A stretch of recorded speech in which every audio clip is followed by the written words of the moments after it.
It was supposed to be a quiet afternoon on Capitol Hill. Just another oversight committee session, carefully scripted, camera-ready, and dominated by Speaker Nancy Pelosi. But then Pam Bondi showed up. And within minutes, the entire room turned into a battlefield. What happened next wasn't a debate. It was a verbal ambush that left the speaker stunned, the chamber silent, and the internet on fire. How it started. The hearing was called to address government overreach, with Pelosi taking center stage once again to reinforce her grip on the narrative. Her tone? Smug. Her demeanor? Untouchable. She didn't expect pushback, and definitely not from Pam Bondi. Pam had remained silent through most of the session. Arms crossed. Eyes scanning. Listening. Waiting. And then Pelosi made a comment that lit the fuse. Some here have built their entire careers attacking strong women in power. But I won't be intimidated by political stunt doubles. It was subtle but calculated. A jab aimed right at Pam. And everyone in the room knew it. Pelosi leaned back, sipping from her monogrammed coffee cup, smirking like the moment belonged to her. That's when Pam Bondi slowly stood up. No rage. No rush. Just a calm, lethal energy like a storm right before it breaks. She adjusted the mic. Took a breath. And began to speak. The chamber went silent. You could hear the shuffle of papers, the nervous tap of a pen. Then Pam Bondi leaned into the mic. With the sharpness of a prosecutor and the fury of a patriot, she looked directly at Nancy Pelosi and fired the first verbal missile. Madam Speaker, you've mistaken silence for surrender. But today, that ends with me. Gasps echoed through the room. Pelosi froze, lips pursed, chin up, but her eyes? Flickering. She hadn't expected this. No one had.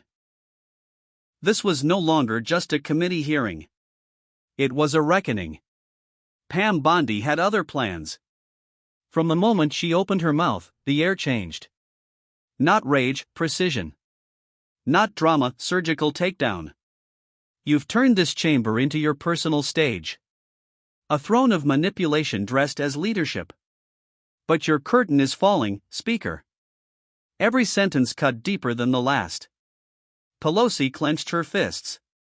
She whispered something to her aide. But Pam? Unshaken. She wasn't speaking to Pelosi anymore, she was speaking for the people.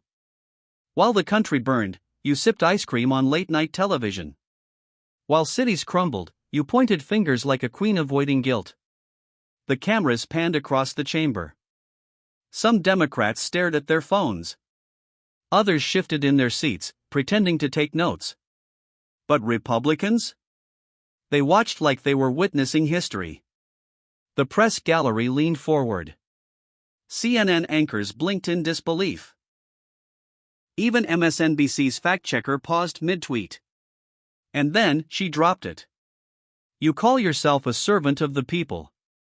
But you've served yourself more cocktails than causes. Boom. The crowd erupted, not with claps. But a stunned ooh, like a courtroom had just flipped. Pelosi slammed her gavel. Order. But there was no order. Not anymore. Pam Bondi had taken the floor and taken control. One reporter whispered, "This wasn't on the agenda." Another? Already texting producers, "Cut to live. Right now." And still, Pam Bondi pressed forward. Her voice didn't shake. It soared. You wore a Kent cloth and took a knee for a photo. But when it came time to actually fight for Americans? You disappeared. Pelosi stood now, trying to retake control. But her voice? Drowned out. Pam stepped back. Paused. The moment held like a held breath in a thunderstorm. You've ruled through fear. But fear only lasts until someone stops being afraid. Madam Speaker, I am not afraid of you. Mic drop. A stillness followed. Like the moment right after an explosion. Pelosi's lips moved, but nothing came out. Journalists were already scrambling.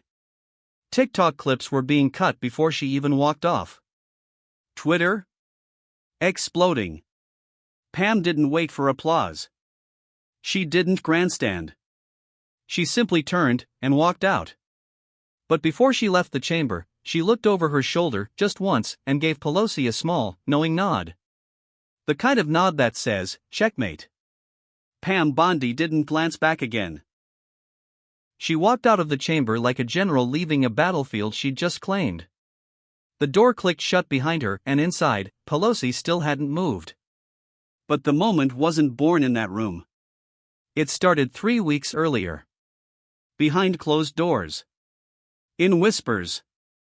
In one of the most calculated silences Washington had ever seen. It began with a leaked memo passed from a junior aide to a staffer who knew exactly who to call. The memo wasn't meant to see the light of day. It outlined a strategic media campaign, authored by Pelosi's office, targeting upcoming conservative candidates with smear tactics. But one name was circled 3 times in red ink. Pam Bondi. Next to her name? Make her unelectable. If she rises, she threatens the speaker's legacy. That sentence alone sent ripples through Bondi's camp. She had been quiet lately. Focused. Calculated. Refusing to bite at Pelosi's repeated media baiting. But that memo? That was the last straw. Pam didn't respond publicly. No angry tweets. No Fox News appearances. No grandstanding. She went silent. Dead silent. People thought maybe she was backing down, maybe Pelosi had finally boxed her in. But behind the scenes? Pam was building something. She called her team into a private session in Tampa. No phones allowed. No leaks tolerated. On the screen behind her, she displayed one sentence: "We don't hit back with rage. We hit back with truth and timing." She pulled files. Compiled facts. Had transcripts reviewed, dates double-checked, speeches analyzed. Every Pelosi contradiction. Every scandal. Every performative photo op. She didn't want a rant. She wanted a revelation. Meanwhile, Pelosi felt untouchable. She continued doing interviews, subtly mocking Bondi on late-night shows. Chuckling at fringe Republicans. Doubling down on her control of the chamber. Insiders warned her, Bondi's not gone. She's waiting. But Pelosi laughed it off. She doesn't have the guts. She's a headline chaser, not a threat. Wrong. Because Pam wasn't chasing headlines. She was writing a playbook. And the final scene was that committee hearing. In the days leading up to it, Pelosi's office stacked the witness list. Her media allies prepared the narrative. Pam will be there, but she won't get a word in, one aide boasted. She's a side note. But Bondi had done her homework. She knew the exact moment she'd get to speak. She'd rehearsed every line. But more importantly, she'd rehearsed pauses. She wasn't just delivering facts. She was building drama. And then came the moment. Pelosi's jab about political stunt doubles was all she needed. That was the green light. The room thought it was spontaneous. But Bondi had it scripted down to the breath. You've mistaken silence for surrender. But today, that ends with me. Every quote? Timed. Every look? Calculated. She didn't just speak, she performed. She anticipated Pelosi's reactions. She baited them. And Pelosi? Took every bite. By the time Pam walked out that door, she'd done more than make a scene. She had flipped the entire narrative. The media didn't frame her as angry. They called her composed. Unshakable. Lethal. Clips went viral. Timestamps of her mic drop moment flooded Twitter and YouTube. You've ruled through fear. But fear only lasts until someone stops being afraid. That quote alone hit 6.2 million views in 12 hours. Pelosi's team scrambled. They tried to downplay the event. Tried to spin it as divisive rhetoric. But no one was buying it. Bondi hadn't screamed. She hadn't slung mud. She'd told the truth, with fire in her eyes and steel in her tone. Later that night, Pelosi sat in her office, still rattled. She replayed the footage. Not once. Not twice. But 6 times. And each time Pam said, "I am not afraid of you," Pelosi blinked harder. She realized too late, this wasn't just a moment. It was a shift in power.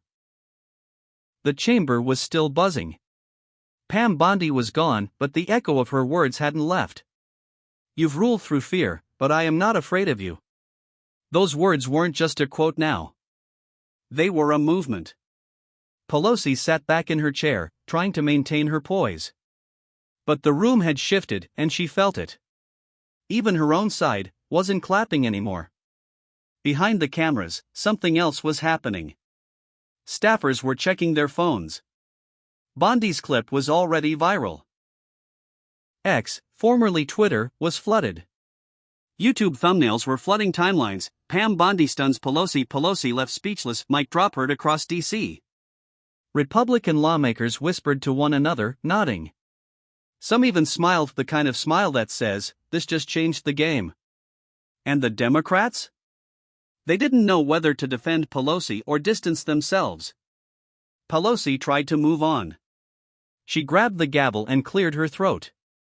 "Let's return to order. We will resume testimony from," but no one was listening. The rhythm of the hearing was shattered. The audience was still mentally stuck on Bondi's last line. Even the C-SPAN commentator whispered under his breath, "That may have been the most powerful takedown I've seen in this chamber in a decade." Pelosi knew she had to act fast. She made a mistake. She tried to attack back. "Let's remind everyone in this room what real leadership looks like," she said, trying to recover her spotlight. "Cheap shots may go viral, but they don't serve the American people." That was her attempt at a comeback. But it backfired badly. Because moments later, Republican Representative Julia Price stood up. She looked Pelosi dead in the eye and delivered a brutal truth, "Madam Speaker, that wasn't a cheap shot. That was accountability. And you should have listened a long time ago." Gasps. Murmurs. A camera zoomed in. Pelosi blinked. This was the real shift. Pam didn't just leave the room. She left a spark. And now, others were catching fire. Julia Price's mic got hotter. Then Congressman Mitchell chimed in. Then Senator Rowe asked the clerk to read Pam's quote into the official record. "For transparency," he added. "The American people deserve to hear it again." Pelosi's jaw clenched. She was losing control in real time. The chamber was no longer hers. It belonged to the moment Pam created. Cut to media headquarters, producers are rewriting their news rundowns. Every political segment is now leading with Pam Bondi. Even left-leaning anchors are forced to admit, whatever you think of her politics, that was a masterclass in message delivery. CNN played the clip on loop. Fox News lit up like Christmas morning. Independent journalists tweeted, "Pelosi didn't just lose a debate. She lost the room." And as if things couldn't get worse, a Pelosi aide was caught on a hot mic. Just 5 words, but it sealed the narrative. "She walked right through us."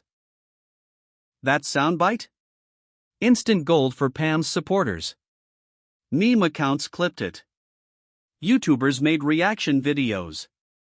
Commentators called it the Great Flip. Meanwhile, Pam was back in her office. Not gloating. Not tweeting. Just calm, controlled. An aide ran in, "Ma'am, the video hit 7 million. In 2 hours." Pam simply nodded. "Let them talk. I already said enough. No follow-up needed." Because when the truth lands that hard, you don't chase the echo. You let it spread. By evening, mainstream outlets were asking a dangerous question: is Pelosi's grip on her party slipping? Behind closed doors, Democrat strategists were panicking. Some called for a messaging reboot. Others quietly started repositioning their allegiance. Nobody wanted to go down with the ship. And the speaker? She paced her office in silence. She had the title, the gavel, the power. But she didn't have the room anymore. Bondi took it, and she didn't even have to stay to hold it. The sun had barely set over Capitol Hill when the speaker's office locked its doors. Inside, Nancy Pelosi was livid. Her face stone-cold, her team scrambling around her, phones lighting up with bad news after bad news. Pam Bondi's takedown had gone nuclear. The clip? 9.4 million views and rising. The reaction? A political earthquake. But what rattled Pelosi the most wasn't the public. It was the silence from her own allies. She'd called for a rapid response team, drafted a press statement, prepared a counterattack. But not a single top-ranking Democrat wanted to stand beside her. They were ghosting. Even her closest committee chairs were unavailable for comment. Pelosi sat down, staring at her coffee as the room filled with noise. Flashing phones. Panicked aides. A CNN anchor was already live. Pam Bondi's now being hailed as the voice of pushback. This could mark a shift in voter sentiment. Pelosi didn't flinch. But inside? She knew the damage was real. 3 blocks away, Pam Bondi was walking into her hotel suite calm, composed, already prepping for her next appearance. She'd just been booked on Tucker Carlson tonight. Fox called it the most requested segment of the year. Her staff tried to celebrate, but Pam stopped them cold. "Don't cheer," she said. "We're not here for applause. We're here to reset the truth." That was the difference. Pelosi was chasing optics. Bondi? She was chasing impact. Back inside the Capitol, Pelosi summoned her media advisor. "We need a distraction. Now." The advisor hesitated, then pulled out a packet marked emergency narrative. Inside? A planned hit piece on Bondi from 2 years ago. Twisted headlines. Out of context quotes. The usual. Pelosi looked at it and nodded. "Release it." Quietly. The damage control machine rolled into motion. Social media bots activated. Blue check loyalists started posting talking points: Pam Bondi is dangerous. This isn't leadership, it's theater. She doesn't belong in national politics. But this time, no one cared. The public wasn't listening to spin. They'd already heard the mic drop. And then, the internal leak happened. A mid-level aide from Pelosi's own office reached out anonymously to a right-wing news site. The headline hit like a bullet: "Pelosi's staff in chaos after Bondi speech. She exposed everything," says insider. The article detailed private reactions inside the speaker's office. Quotes like, "We weren't prepared. She caught us flat-footed. Pelosi underestimated her, big time." By morning, #Pelosi exposed was trending. Meanwhile, Bondi's message had sparked something deeper. Veterans groups, parent coalitions, and even moderate Democrats began posting their own support. Clips of the hearing were being remixed, turned into memes, dissected on podcasts, debated on news panels. But what no one saw coming. A top Democrat from California released a cryptic statement: "Leadership must evolve. The people want conviction, not choreography." That wasn't just a jab. That was a shot fired across Pelosi's bow. The speaker's grip was slipping, and everyone smelled it. Inside her next scheduled appearance, even the press asked uncomfortable questions. "Madam Speaker, do you regret calling Pam Bondi a political stunt double?" She dodged. "We don't engage in personal drama here." But no one bought it. Because just hours later, Bondi did respond. In an exclusive clip, she stared right into the camera and said, "I'm not here to play a part.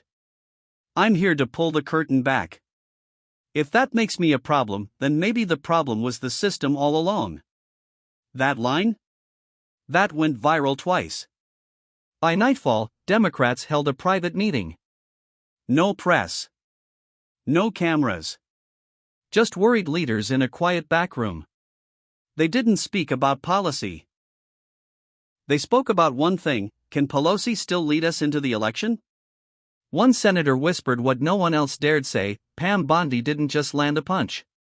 She created an opening, and our base saw it. In her office, Pelosi finally turned off her phone. The attacks on Bondi had failed. The narrative had spun out of her control. And now, even the pillars of her power were cracking. She stared at the blank screen in front of her. And for the first time in years, Nancy Pelosi had no words. She thought it would pass. A political hiccup. A trending moment that would fade in 48 hours. But this wasn't just internet noise anymore.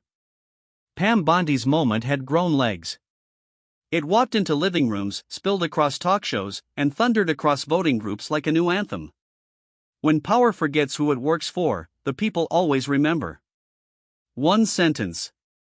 That's all it took. That line was now on t-shirts. On yard signs. On coffee mugs in Kansas and bumper stickers in Wisconsin. A movement had been born, and Pelosi wasn't leading it. She was the cautionary tale behind it. Elsewhere in D.C., Bondi stood backstage in a quiet TV studio. Her team watched the monitors nervously. But she? Calm. A makeup artist adjusted her collar. "You ready, ma'am?" Pam nodded. She didn't need notes. She'd waited for the spotlight not to speak louder, but to speak clearer. Tonight's interview would air live to over 20 million viewers. She wasn't there to fight. She was there to finish it. Across the country, televisions flipped on. Phones lit up.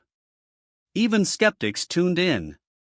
Live, Pam Bondi responds to the Pelosi firestorm. The host smiled politely, but the opening question cut straight: "Pam, you've gone viral.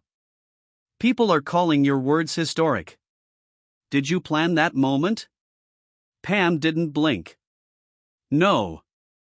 I planned to tell the truth. I didn't expect it to explode, but maybe that's because we haven't heard truth like that in a long time." Crowds at home leaned in. Even in Pelosi's circles, silence. The host leaned forward. "You've ignited something. A lot of voters say they finally felt represented. What do you think that says about where we are right now as a country?" Pam's answer? "It says the people are done being managed. Done being lectured. Done being told what matters by folks who live behind gold doors and ice cream fridges. Subtle. Brutal. And aimed directly at one person." Pelosi's staff watched in horror. They had no comeback. No headline. No tweet fast enough to fix this. Bondi wasn't attacking. She wasn't performing. She was connecting, and it was working. Then came the big moment. The host cleared his throat. "Pam, you said something on the House floor that's been quoted everywhere. Do you want to expand on it? Or was that your final word?" Pam looked into the lens. No pause. No nerves. It wasn't the final word. It was the first one. Because people are awake now. We've remembered that we own this country. And we don't need permission to take it back. Boom. The audience? Cheering. Social media? Detonated again. Back at the Capitol, Pelosi stood by her window, the dome lit in the distance. She had always seen herself as untouchable. A queen behind the curtain. But now, she saw something else. Pam Bondi's words had cut through the marble and gold. And worse? They had stuck. Across party lines, new polling had landed on every strategist's desk. 68% of swing voters say they trust Bondi over Pelosi. Even Democrat voters say Pam Bondi sounds more honest than our leadership. The number that really broke the silence? 71% agree with the statement, "Power forgot who it works for." That wasn't just approval. That was an indictment. 2 days later, a bombshell letter leaked to the press. A dozen Democrat representatives had signed a request, "We believe it is time for a new era of leadership." Translation? Step down, Nancy. And Pam? She didn't celebrate. She didn't gloat. She walked into a town hall in Michigan with a worn leather folder, rolled up sleeves, and a quiet smile. A woman in the front row stood up and asked, "Pam, what do we do next?" Bondi paused. Then said, "Now, we remind them. Every day. With every vote, every word, every step, that we remember." The crowd stood. Applause. Cheers. And in that moment, Pam Bondi became more than a headline. She became a symbol. That's how it ended. Pelosi's long reign, not with a scandal. Not with a resignation. But with one sentence that stripped the illusion of power and gave it back to the people. Pam Bondi didn't have to scream. She didn't have to posture. She spoke with purpose. And in doing so, she didn't just shut Pelosi down, she redefined what leadership sounds like in America. Pam didn't need permission. She didn't need the spotlight. All she needed was one sentence. And with that, the speaker fell, the silence broke, and the people remembered. Backhand index pointing right, so now it's your turn.